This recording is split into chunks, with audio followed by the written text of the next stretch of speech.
Alright, so, like I said yesterday during my predictions for the Dead Meat Horror Awards, there's a lot of stuff going on right now.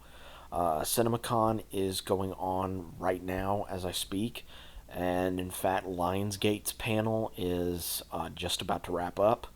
And so I'm going to go over what happened yesterday with Sony's panel. Sony had their panel yesterday to talk about some of their big releases, and um, I'm going to go into, and then maybe also have some spoilery details for the movies that I'm going to be discussing. So just be forewarned about that. But we're going to go over every single thing that they announced for Sony's panel at CinemaCon. So, new films that were confirmed for Sony at this year's CinemaCon was Resident Evil, which is going to be directed by Zach Krieger, who, if I remember correctly, is the director of Barbarian. So that should be very, very exciting. Clara and the Sun, directed by Taika Waititi and also starring Jenna Ortega.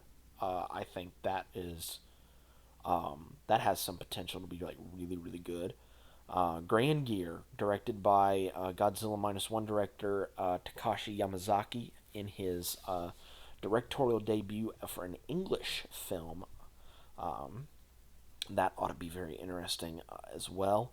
The Breadwinner, directed by Eric Appel. I don't think it's Apple. I think it's Appel, and starring comedian Nate Bargatze. I don't know who that is, so please enlighten me down in the comments below.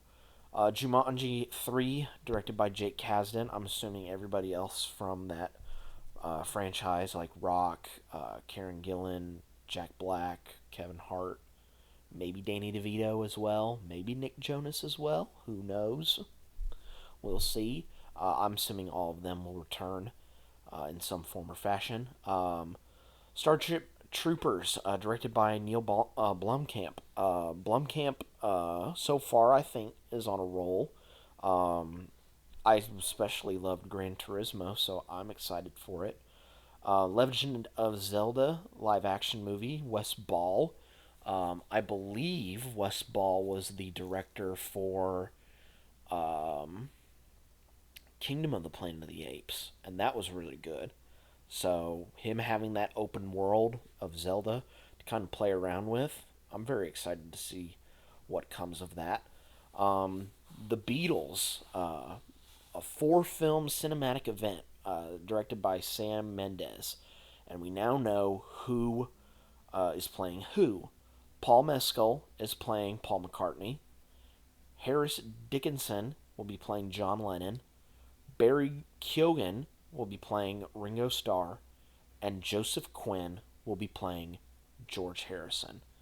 Now, these are going to be all four separate movies, simply titled Paul, John, Ringo, and George, with all of them expected to release in April of 2028. And I remember reading, and I'm getting all this from Discussing Film, so thank you to them for posting that and being able to be at the event. Um, that it was going to be the first bingeable theater experience. I sincerely doubt that, considering that, if it's 2 hours and you're expecting everyone to watch 8 hours of stuff, like, that's a lot of time at the theater. So we'll see how everything goes about when those come out in April of 2028. Now, there's one on here that you can clearly see. I'm going to skip over that and talk about that a little later once we talk about another thing that I'm going to talk about later on. Karate Kid Legends. They showed a little bit of that. Two scenes. Of course, this is coming out at the tail end of May. The first scene features new Karate Kid Lee entering his apartment, noticing a dangling pot in the kitchen. Suspicious, he looks around and calls for his mom. He grabs a small pot to arm himself before he's attacked by a shadowy figure, then tossed around the kitchen and he's beaten into the light switch. Jackie Chan, in a gray hoodie, greets Lee, and they sit down at the kitchen table as Lee's mom, who's played by the legendary Ming Na Wen, enters into the scene. In another one in California, Mr. Han, of course Jackie Chan, leaves a taxi and enters an empty dojo. He puts a picture of Mr. Miyagi, or he looks at a picture of Mr. Miyagi and shares his respects.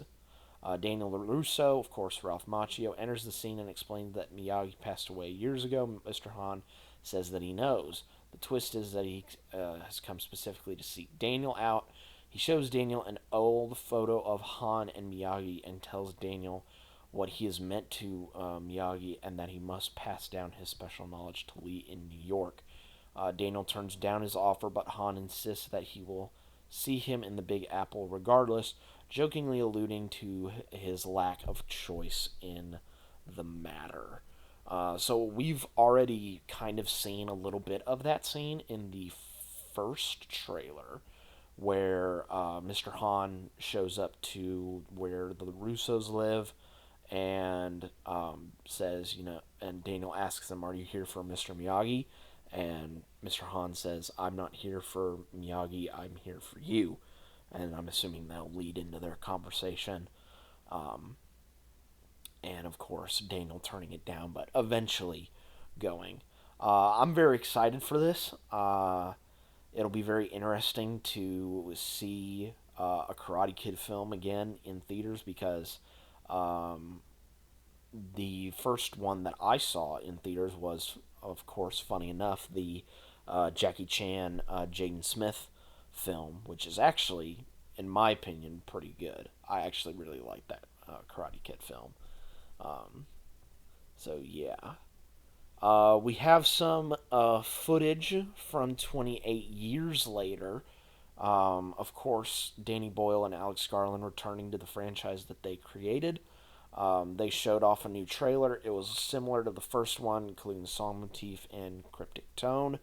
Opens up on soldiers walking down a dark bunker, the frame only illuminated by flashlight. They're attacked by infected before the studio logos kick in. Shown more of the film setting, a small English town surrounded by a large barrier and bridge to the mainland adorned by skulls and graves.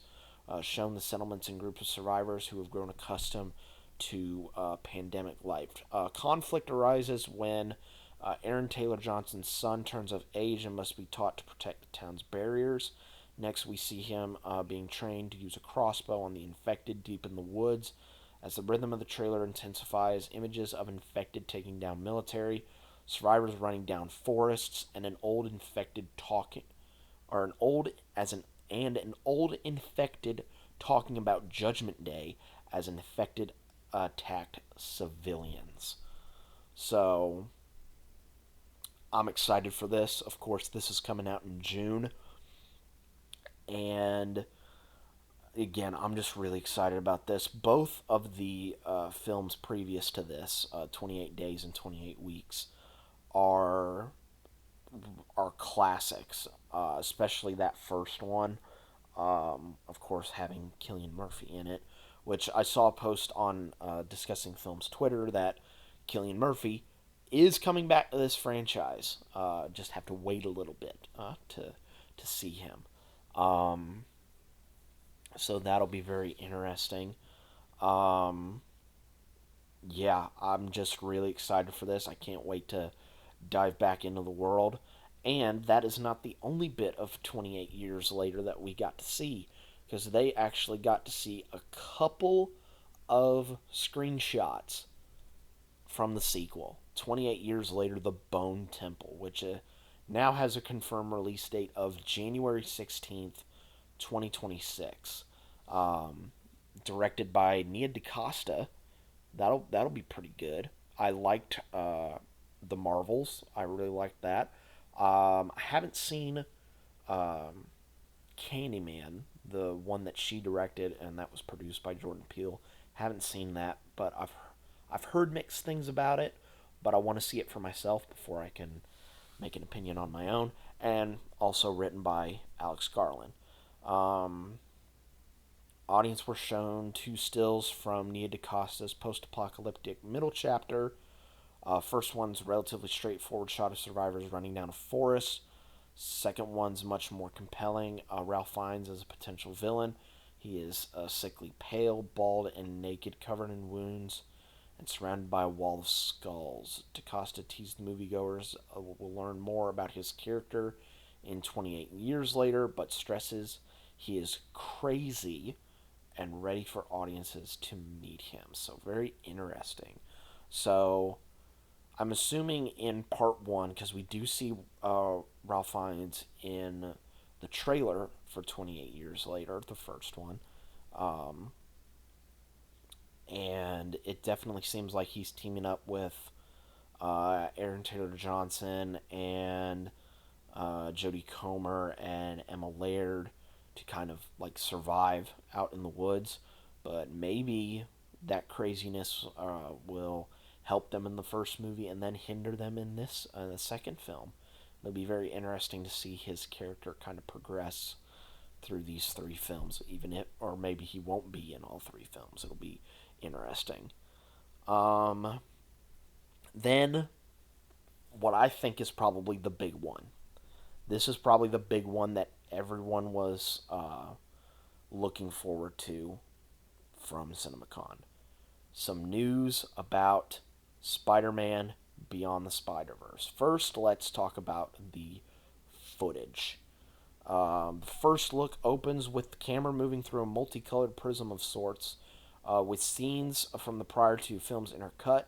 Footage then shifts to a quick succession of teases for what audiences can expect. Miles Morales, Shamik Moore, and Gwen Stacy, Haley Steinfeld, are riding on a motorbike. Spot, Jason Schwartzman, is sucking the color out of various environments. Speaking of the Spot, he seems to have the ability to transform into an arachnid-style form that sees him crawling menacingly towards our protagonists. A big component of the footage is between Miles and the alternative version of himself that became the Prowler. Strangely, though, a shot at the end of the teaser shows the two Mileses working together with who appears to be Aaron Davis. Of course, that's Mahershala Ali's character. Multicolored prism is then revealed as the film's logo. Not a lot of footage, but it gives a good idea of what Beyond the Spider-Verse will be preoccupied with. So yeah, I think a lot of people were hoping that they were going to give something, and they did. And they finally confirmed a release date for this movie, which is June 4th, 2027. So we got to wait another 2 years before we get the conclusion. And considering the fact that this is coming out maybe a couple weeks after Secret Wars, nerdom and especially comic book fans are going to be eating good in 2027 because we got Secret Wars and then we got this. Oh, it's going to be a fun time. Now, going back to, I should probably also mention Caught Stealing, Darren Aronofsky's next film, based on the book of the same name by Charlie Houston. There were people at CinemaCon treated to an early trailer for the film, which by the description says it's a large departure in tone from his last few efforts. Instead of a drama, Aronofsky's newest is an ensemble heist thriller. It opens with brief introductions to a star-studded cast. Austin Butler as Hank Thomas, an ex-player dating Zoe Kravitz in a 1990s New York setting. We are shown Bad Bunny as a smoking gangster attacking a man with a baseball bat, as well as a Mohawk punk Matt Smith showing off his bounty of large money bags. Trailer climaxes as we are shown Butler's character descending deeper into the New York crime scene.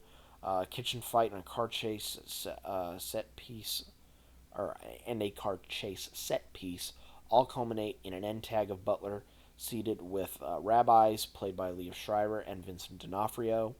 That's funny. eating matzo ball soup. Aronofsky said his motivation to make the film was to try something that was, simply put, a lot of fun. And that impulse certainly shows as the movie seems to be something with much more broader appeal than the auteur features that he is known for. Interesting. So Aronofsky trying to make something a bit more mainstream than his typical fare. That's very interesting.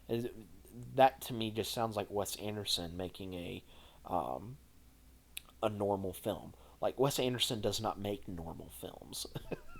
So it'll be very interesting to see that come out in August of this year. Interesting. Be very interested in seeing that. A Big Bold Beautiful Journey. Of course, this is the one. Um, I thought this was the one with um, who am I thinking? Leonardo DiCaprio. There we go. I thought that was with him. Apparently not. Um, Kogonada follow up after Yang showed its first trailer. Trailer opens with a series of brightly colored umbrellas in a rainy environment. Characters played by Colin Farrell and Margot Robbie steal glances at each other. Their interest in each other is clear, but they part ways. Driving through the countryside, Farrell is asked by his GPS if he wants to go on a big, bold, beautiful journey. The GPS then brings him to Sarah, the character played by Margot Robbie, whose car is broken down. The two ride together to a strange red door in the middle of nowhere. The burgeoning couple steps through the door only for them to be in a high school memory of Farrell's character when he lost a young love. A quick succession of shots goes through understated visualizations of the memories the two will wander through, leaving in a brief glimpse of Phoebe Waller-Bridge's character sitting at a desk. Footage feels tender, heartwarming, and lightly funny, yet more conventional than After Yang. While it doesn't exactly look as big and bold as the title suggests, there's a lot of appeal for general audiences and the art house crowd alike. Um, Kogonada, I have not seen any of his work. After Yang doesn't ring a bell for me, so may have to do some homework before this film comes out in September. So, I mean, I have time, but, I have to somehow fit that into all the other stuff that I have to watch. Um, Goat. This is a Stephen Curry. I'm assuming Steph Curry film. He recorded an introduction to his animated film. Goat animated movie follows the story of Will Harris, the titular anthropomorphic undergoat trying to make his way into the leagues of animal sports. We don't see any clips, but we did get an exclusive look into the concept art and Curry's personal attachment to the underdog story. The images include looks at Will's awkwardly charming design, big exaggerated trademark sneakers. Most compelling image was a set piece of Will playing a match against a large silhouetted bear as the court is covered in flames, teaching that the visuals in Goat will go beyond imagination to bring its vibrant basketball scenes to life. All right, very interesting that Steph Curry is making a animated basketball film. This seems very interesting to me. Of course, this is coming out close to Valentine's Day of 2026. Um, got a little bit of I Know What You Did Last Summer, the reboot, which is coming out in July. There are so many big movies coming out in July. Oh my gosh. But at least this is probably going to take the spot of because I was like, I'm going to bite my tongue and I'm going to go see the Smurfs movie. But now I don't have to. I can go watch I Know What You Did Last Summer. So, yay. Trailer starts with some light banter between a teenage couple, one of whom is played by Madeline Klein. As Klein goes upstairs to take a bath, complete with a blood red bath bomb and headphones to listen to guided meditations. Her boyfriend is savagely murdered by a hook handed killer dressed in black. Trailer moves on to show Madeline Klein's character and her group of friends, including Chase Sui Wonders, debating if this has anything to do with, well, what they did last summer. During a town hall meeting, Freddie Prinze Jr., returning as his character from the OG film, angrily iterates that this isn't the first time there's been violence in their town. The rest is the sort of fare that you expect from a horror trailer, quick cuts of kills, until Jennifer Love Hewitt comes out and asks a character what they did last summer. Exciting, fast paced, certainly reliant on nostalgia. Still has a certain mean streak that makes this legacy slasher feel slightly different from the recent Scream and Halloween movies. So I knew that they were. I did not. Well, actually, I didn't know that they were making. I'd heard rumblings that they were, but now this is the full blown confirmation that they are making a reboot to I Know What You Did Last Summer. And thank God this is taking the spot that I was going to have for the Smurfs. Thank God. Um, I'm much more excited to see this than the animated Smurfs movie that is coming out on the same day. But I'm excited to see it. I might watch the original just to kind of, again, get my homework ready for it. Will I watch its sequels? Probably not, because I've heard that those are trash. So, who knows? Who knows? But the big one that I have saved was something that I did not think that they would confirm as of right now. I would have thought they would have confirmed this later on.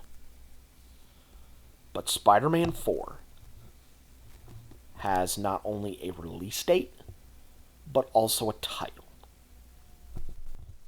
Spider-Man Brand New Day.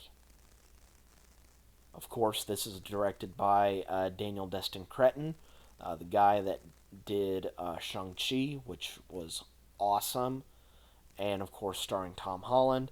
And the release date for it is July 31st of 2026. Now,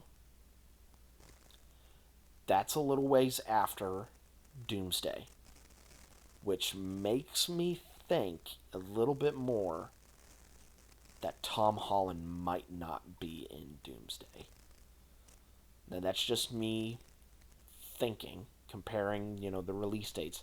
And currently, he's filming The Odyssey, Christopher Nolan's next film.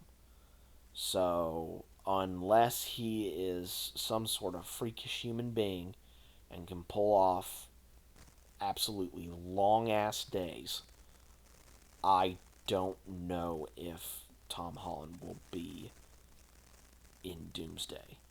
That's just me thinking.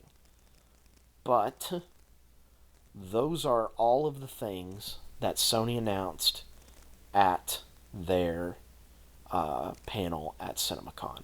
Of course, in fact, Lionsgate's panel has just wrapped up. I'm actually going to give my throat a little bit of a respite. There were a couple of trailers that released, so I'm going to go ahead and react to those. And then give you guys the update on what happened at Lionsgate's panel. But until then, guys, I'll catch you later.